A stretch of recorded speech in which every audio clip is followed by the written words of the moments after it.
ہماری ایک بری عادت یہ بھی ہے کہ ہم دوسروں سے ذرا الگ انداز میں سوچتے ہیں، اور نہ صرف الگ انداز میں سوچتے ہیں بلکہ انہی ویکری ٹائپ سوچوں کی بنیاد پر ہوائی قلعے تک تعمیر کرنے سے بھی نہیں چوکتے۔ ویسے سوچنے پر کوئی پابندی تو ہے نہیں، انسان کسی بھی وقت کچھ بھی سوچ سکتا ہے۔ علامہ اقبال نے جب سوچتے سوچتے ہندوستان کی تعریف میں یہ بات کہہ دی، "اس سارے جہاں سے اچھا یہ ہندوستان ہمارا"، تو کسی نے ان کو نہیں ٹوکا۔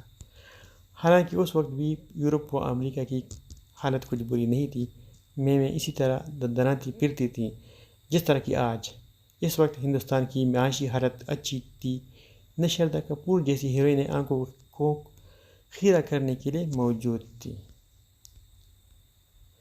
ہم نے کہا نا کہ ہم نہ صرف بہ-اندازی دیگر سوچتے ہیں بلکہ ہوائی قلعے تعمیر کرنے سے بھی دریغ نہیں کرتے۔ اب آپ سے کیا پردہ!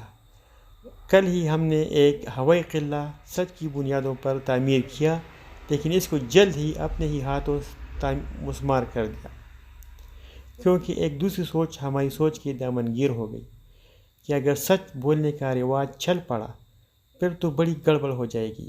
خصوصی طور پر ڈاکٹر، وکیل اور سیاستدان تو بڑی مشکل میں پڑ جائیں گے، ان کا تو کاروبار ہی جھوٹ پر استوار ہے۔ وکیل کو سچ کا دورہ پڑ گیا تو یہ سیناریو پیدا ہوگا: جج صاحب، میرا موکل جرائم کی دنیا کا بادشاہ ہے، بار بار جرم کرنے کے باوجود ہم جیسے چالاک وکیلوں کو پیسے دے کر عدالت کو چکما دے دیتا ہے۔ اب بھی اس نے پیسے دے کر کرائے کے لوگوں کو جھوٹی گواہی دینے کے لیے اکٹھا کیا ہے۔ میں نے بھی اس کو بے گناہ ثابت کرنے کے لیے اس سے بھاری فیس لی ہے، لہذا تمام کرتوتوں کے باوجود اسے ضمانت دی جائے۔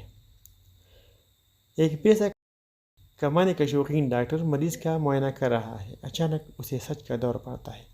وہ مریض سے کہتا ہے، "آپ کے لیے ایک ٹیسٹ ہی کافی ہے"۔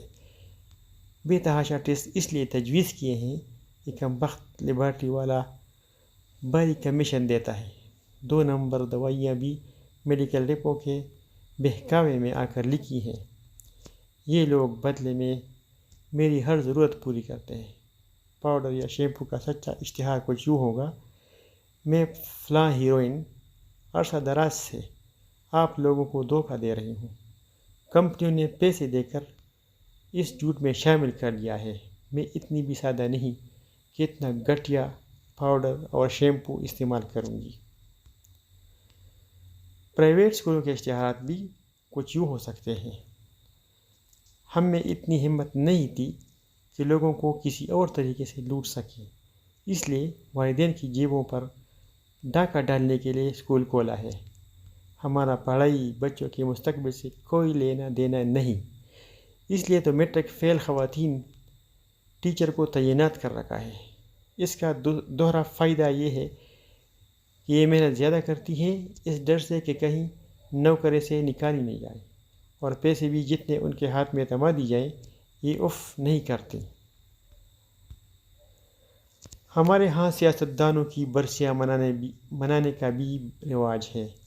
اس میں قصیدہ گوئی کی انتہا کر دی جاتی ہے۔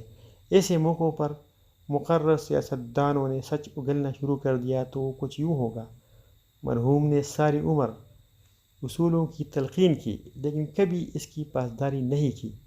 جس پارٹی میں معمولی سا فائدہ نظر آیا فوراً لوٹا بن گیا۔ اس نے اصولوں کی بجائے ہمیشہ اپنا الو سیدھا کیا، اور ہم بھی عوام کی خدمت کی آڑ میں اپنا الو ہی سیدھا کریں گے۔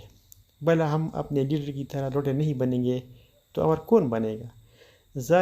ظاہر ہے سچ کی یہ وبا جلد ہی ختم ہو جائے گی، کیونکہ تاجر سچ بول کر اپنے پاؤں پر کلہاڑی نہیں مارے گا۔ سچائی کے دور میں دودھ والا تو بالکل کاروبار ہی چھوڑ دے گا۔ خواتین 2 منٹ سے زیادہ فون پر بات نہیں کر سکیں گی، اس لیے ہم نے چپکے سے سچائی کے حوالے سے اپنا ہوائی قلعہ اپنے ہاتھوں سے مسمار کر دیا۔